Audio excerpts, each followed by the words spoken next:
Morning. Today is the 22nd of November. I've come here on a Saturday for once because we are back at Barron's Classic Car Auction, so it's part of Manor Classics, for their November 2025 sale preview. I do apologise in advance if I get things wrong, if I fall over, if there are interruptions. Actually, today is very quiet because there's nothing going on at the port, there's no boat building in the background, so it's a bit echoey in here for once, and there's no one really else here. So, perfect time to have a look at some very, very tasty treats. Although I must warn you, we don't talk about diesels on this channel, viewers.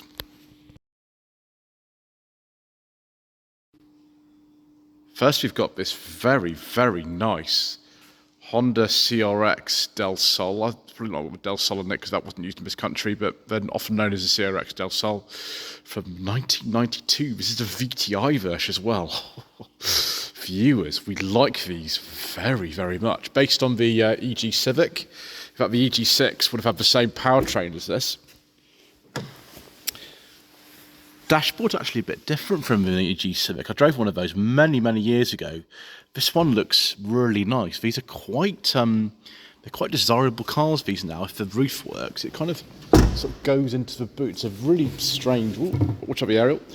It's a really strange kind of arrangement with these. This one looks honestly really nice. It's got no reserve on it, which is amazing. I don't know how much it's worth, £4,000, £5,000. It looks like it's in really, really nice condition, apart from a little blister there, which you could address, I suppose. So it's got the VTEC in it. This is the VTI model. There was a lower powered version as well, but that is a very, very exciting start. We like that kind of thing, viewers. Next, we've got something else from this era. This is a 1990 Mercedes-Benz 500 SL. This is the R129 version. It's quite an early one, actually. They came out in '89, so it's from the sort of first 18 months of production of this car. Very sort of austere Mercedes-Benz interior of the time. They're not necessarily the most luxurious interior of that now. We do have sort of wood and electric seats and things like that. It just feels very sort of Teutonic and not particularly sort of kind of exciting in a way, but actually you weren't paying for the excitement, you were paying for the quality of the car, and these were very, very nice quality cars. This one's not perfect. You can see this rear bumper is going to need addressing at some point. You can see that on camera. The estimate on this is only £67,000. I mean, you can buy these for sensible second-hand classics money, of course, as well. They're not actually that expensive, which is surprising considering the sort of quality of car that you actually are going to get for this sort of money. And we've got mono wiper action as well, so that's always welcome, and headlamp wiper action too. So we've next got a 1969 Daimler V8 250. Estimate on this is very similar to the SL. It's about £7,500 to £8,500. I can't believe with these V8 250s, which are worth less than the Mark IIs, by the way, actually how they're not that expensive, really. This is going to need addressing at some point, this sort of stuff through the wheel arches. That's not come out too well, has it, really? It's not bad, though. It's not bad at all, really. You can tidy it up if you want, or just leave it the way it is. I don't like these black wheels. It's not sort of my kind of thing, and neither's this steering wheel. I don't think that's the correct steering wheel for the car, as far as I remember. I could be wrong. Interior is good. This is the automatic version. It smells very nice. A nice slab of wood on the dashboard. Old English white. You just be very careful if you drive this. You don't sort of get pushed off a cliff like in those old ITC series where they use like pushing white Jaguars from 60s off the cliff. Or sometimes they use Mark 1, so 50s as well. So yeah, just be aware of, don't go near Box Hill in Surrey where they used to film those scenes. Don't go near there, and it should be just fine. Because this is the first day of the preview, not everything's actually here yet, which is a shame because I was looking forward to seeing the BMW 2000 CS in person. But skip to lot 106. It's a 1973 Jaguar XJ12 Series 2, £6,000 to £7,000. Is that all? Ooh, viewers. Oh, wow. Ooh. And it's got a beige leather interior with wood. We've got gauges, we've got twin fuel tanks. I'm not so keen on this colour. It's very sort of contemporary for 1973. The paint is not the best. You can kind of see that on here. It's all peeling on the top, which is a shame because actually this car is really quite nice. I like it very much, viewers. Mr. Coleman, the rubbish mechanic, would like it even more. He's very fond of Series 1 to 3 XJs. I quite like that too. It's a very early one, a 73 as well. Another car that seems a little bit undervalued to me is this 2004 Chevy Corvette C5, 6-speed manual. Let's have a look in here. Someone's left the window open for me, which is handy. Yep, it's got the 6-speed manual. Is that the same gearbox as on the Toyota Supra? I think it might be. Looks like this one's actually going to need registering. It doesn't seem to have any plates on it at the moment. Yeah, there we go. It's got a current MOT. It's been kept in storage, so it was imported. It was imported in 2011. It's just not been used since then. The MOT's done on the chassis number, so you're probably going to need some plates on this. But yeah, it's not really me particularly. I prefer the Jaguar, but it's superb anyway. I mean, viewers, for £4,500 to £5,500. We do like this 1990 Ford Escort XR30 Cabriolet. One of the last actually on it. It was a 1990, being a Mark IV. Very very typical colour that these came in. All the mod cons. We've got cassette storage. We have a fader control somewhere as well that used to come with these cars. Unfortunately, the rear window's a manual, which is not great, but it's better than a Corsa B Cabrio because it's a nightmare to put the roof up. Yeah, looks pretty good actually. Apparently a cult classic fast Ford at an attractive price. It does look like an attractive price. The bodywork looks okay as well. Very nice. Then we've got this Morris A60. The A60 refers to the Austin Cambridge designation. This is a 72. It's a half-ton van. Estimate £11,000 to £13,000. I don't know why this didn't sell last time. It's based on the same bodywork as the old A55 Austin Cambridge from the late 50s. This, although they made Austin and Morris badge versions of this until 1973, which is unbelievable, isn't it? It doesn't look like a 70s car. It looks like a 50s car because it's probably, well, van, because that's what it is. Look at the dashboard and things in here. Yeah, nicely retrimmed. I don't really know much about things like this, viewers. It's not really my sort of cup of tea, but it looks in really nice condition, that. Next, we've got this 1950 Ford V8 Pilot. You see these around at shows quite a lot, actually. They have a bit of a following. I didn't really know how much one of these might be worth. This one is estimated £79,000. Obviously, there's some trickle charge work going on here. Obviously, most of them are black, just the way it was in the 50s. Engine also used in various alloys and things. Can we get in here? Yes, we can. Column change. It's very sort of Dirk Bogarde, isn't it? That sort of era. I think they used these in films like The Blue Lamp in 1951 and things like that. I think they did.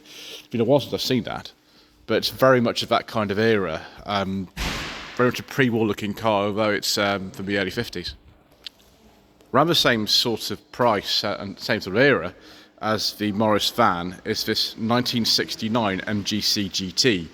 These were not made for very long. They were made for only 2 years, 67 to 69 only. Same engine really as the Austin Healey 3000, but that for production in 67. But I think they lost the rights to use the Healey name or something like that eventually. So they made this. They didn't handle that well, unfortunately. They weren't actually that much faster than a 1.8 MGB, which is a shame because actually with a little bonnet bod, I think they look quite sporty, and I find them quite interesting personally. Estimate on that is £11,000 to £13,000, and I quite like that actually. Personally, though, viewers, what I like even more is this 1998 Toyota Celica GT convertible. FG, so potentially owned by Toyota themselves initially. It's looking really good. This car's got no reserve on it. Let's check the mileage on this. I've actually been offered one of these for review. It's not this car, it's a different one. I'm looking forward to that actually. I think it's also this specification. It's on 128. It doesn't look like it, does it? That's in incredibly nice condition. It's got full service history as well. Wow. Goodness me, okay. But Venn no longer uses it much as he has hoped due to having other vehicles. Therefore, the drop-top Celica awaits a new custodian. It certainly does. Next, we've got something I'm quite familiar with, actually, now, viewers. It's a 1983 Porsche 924 in Guards Red. This is £4,000 to £5,000. It actually looks pretty much bang on the money to me for that sort of money. That's money twice. This is the sort of earlier type, no, not really early type that came out in sort of 76. This is the sort of early 80s type, still with a 2-litre engine and various Volkswagen bits on it, like these door handles and things. Yeah, we've got the earlier steering wheel and things in here. They're actually reasonably good fun, these. The S model is better. Obviously, they're a lot more expensive, those. This, though, yeah, looks actually pretty good. It's not perfect by any means. The paint's just a little bit sort of crazed and things, but that's okay, isn't it? I drove one of these in 2022. It was a standard 94, and I quite enjoyed it, although the S model, in my opinion, is better. Next, you've got this Thames van. This is a 59, £7,000 to £9,000. You don't see a lot of these, really. They didn't make them for that long. I think 57 to 65 these were made. Transit then came in and took over, really, from this, and it was a sort of vastly superior proposition than one of these. Although these, I think, are quite interesting, a sort of forward control thing. Engine, I think, in this is a 1.7 litre from the Mark II Ford Consul. The track is hilariously narrow on these. I always think they're going to tip over when we go around corners. You see them in series like, I don't know, the Protectors from the early 70s, these sorts of things being used, and they don't corner very well. Oh, there we go. Look at the seats. Very careful with this door. There's just nothing to this, is there, at all? There's just not really anything to say. The engine's under there. Don't really want to have an accident on this. Oh gosh, just yeah. The door's not the most cropped. I'll have to actually sort that out a little while. That door was like that when I got here. Yeah, it's interesting. The Ford badge has been stuck on it. This was called a Thames back in the day, but there we go. Some of you, I'm sure, will remember these.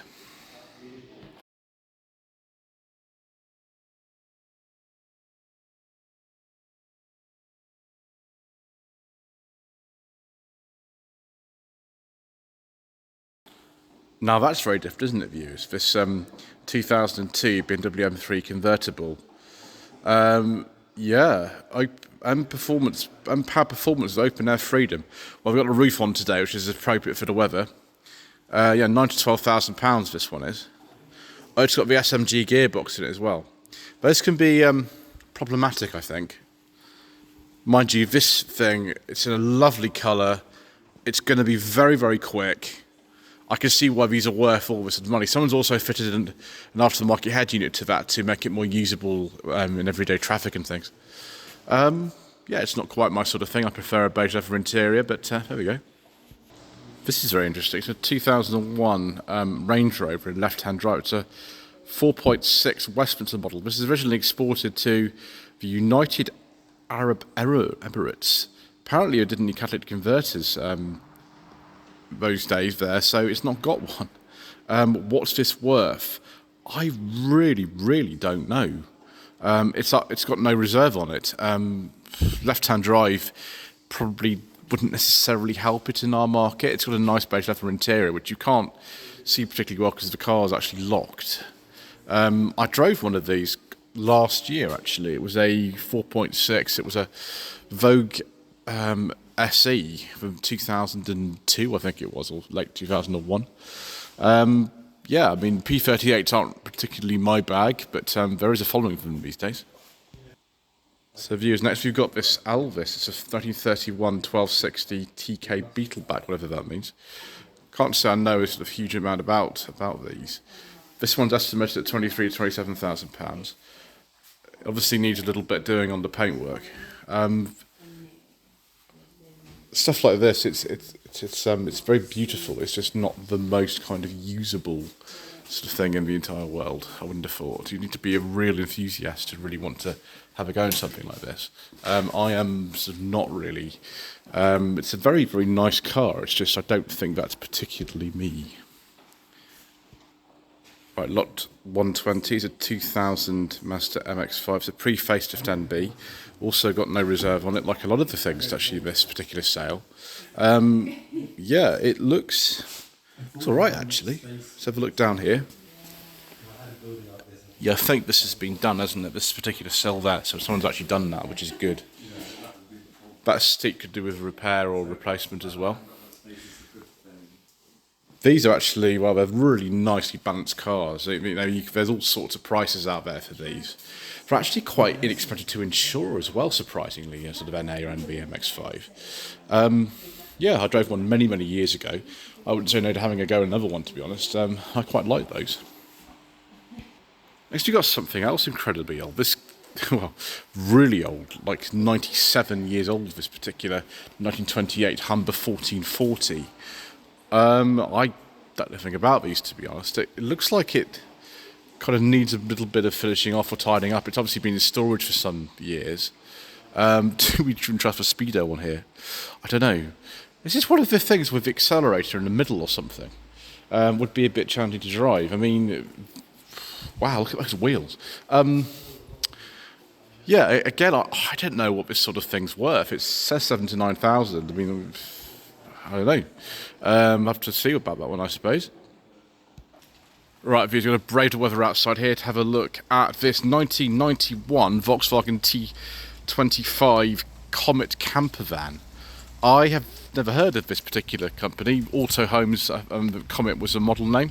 One of the last, I think, of the shape it would be. But the shape was replaced by, I think they called it the T4 in about 1990. So, yeah, they have a following, though, these days, because the bay windows and splitties are quite expensive. These have now become the next sort of thing. See if it's actually going to open. It probably won't, but we can try. No. Someone's replaced the seats, though. Bizarrely, this is really rare. This is a 1.9 petrol automatic, which is a really interesting specification for one of these. By this time, all of these had the water-cooled engines. The early ones of these, until about 83, had the air-cooled engines. Next, we've got an R107. This is a 1983 500 SL, and it looks okay. We can see, obviously, there's a bit of bubbling and stuff on there. It's only estimated, though, at £9,000 to £11,000. Like, you can get quite scruffy ones of these for under £5,000. It's probably not the best idea. Still looks very 70s, doesn't it, in this sort of dash layout and things like that. This one's even got cruise control. Excellent. So I have the V8 in it if it's a 500 SL. Yeah, at some point in my life I am going to have a go in one of these. I have been offered one, it's just we haven't got round to doing it yet, but it looks alright. Next, we've got another silver Corvette. This is a lot older than the previous one. This is a 1976 Corvette Stingray.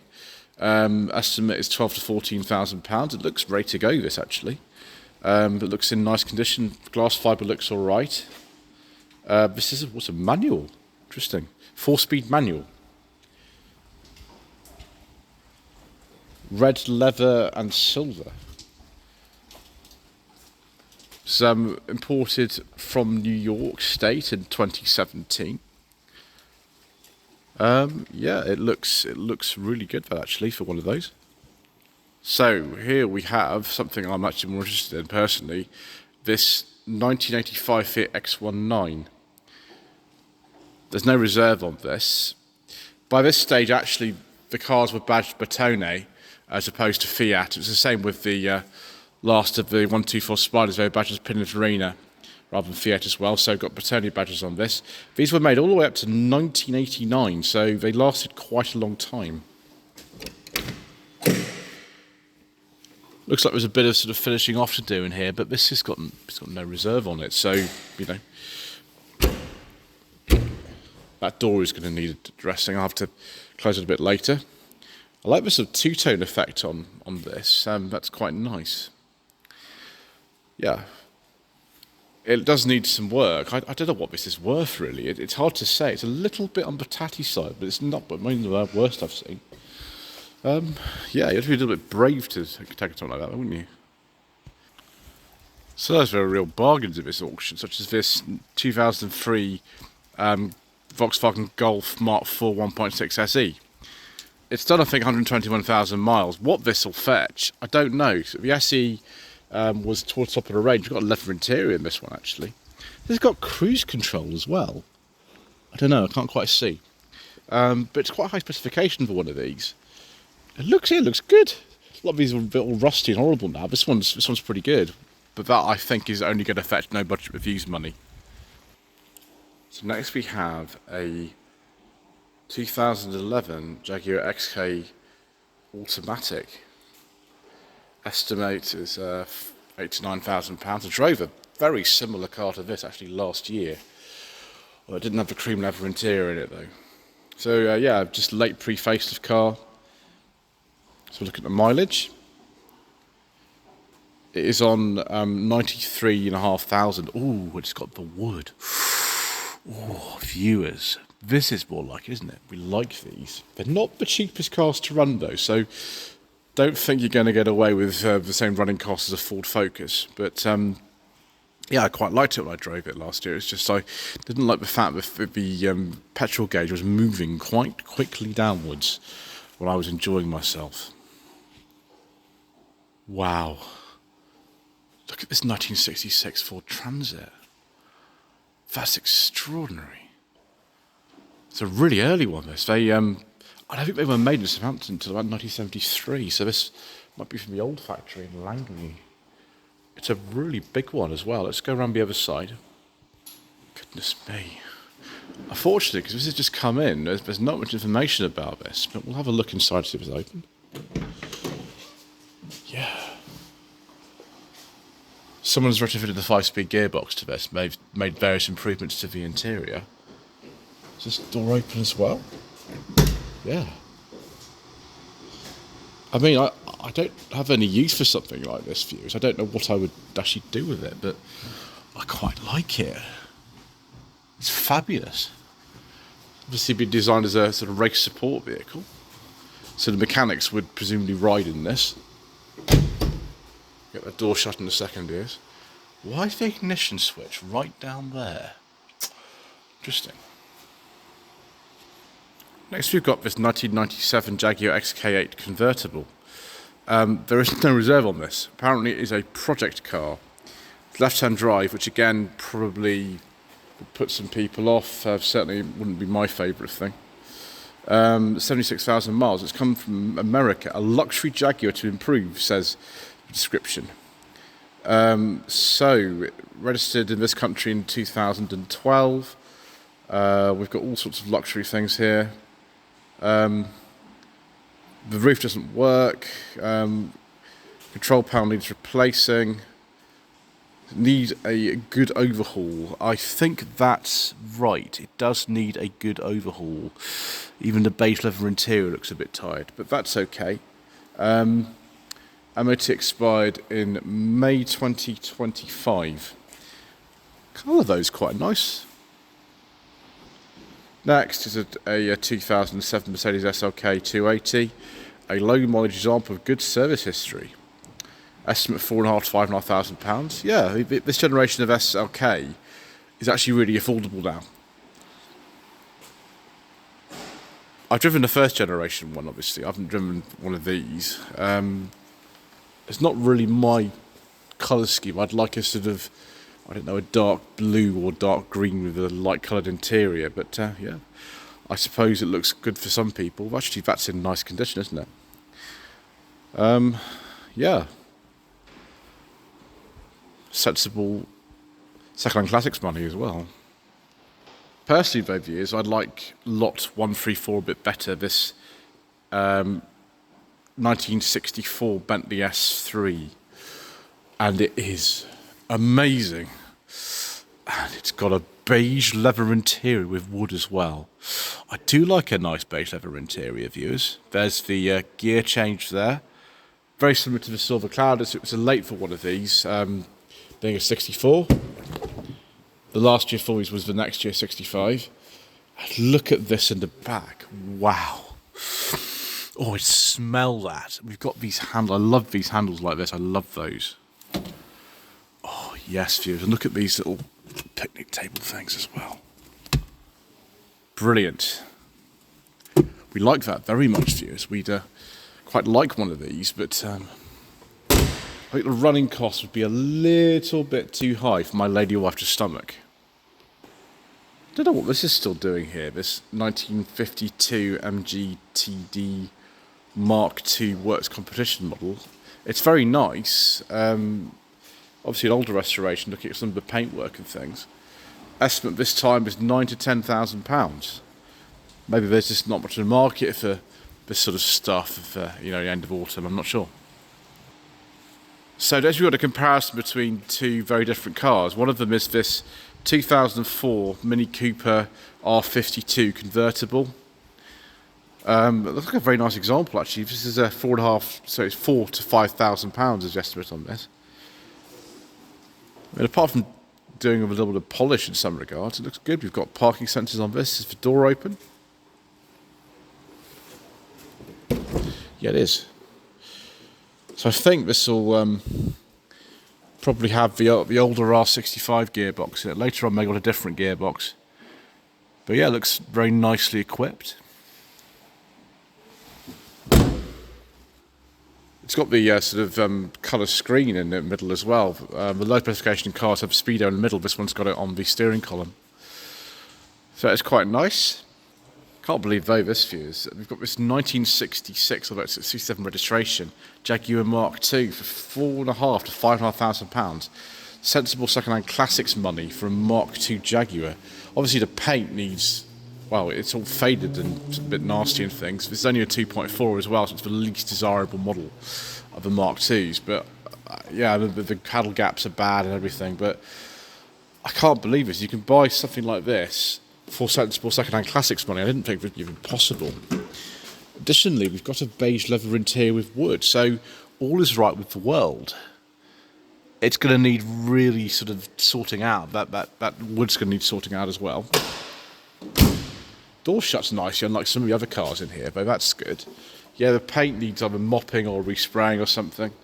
Yeah, I mean, I'd say it's a sort of project rather than, a concourse car, but it's not too bad, really.